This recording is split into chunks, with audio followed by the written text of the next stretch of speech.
Barcha mulklarning egasi Rabbim, kimga istasang berarsan taxtu tojlarni. Bir kun boy qilursan, bir kun sinarsan bandaning qalbidan o'tkazib dardlarni.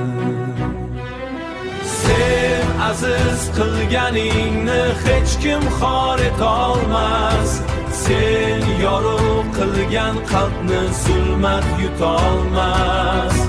Bugun yig'lagan banda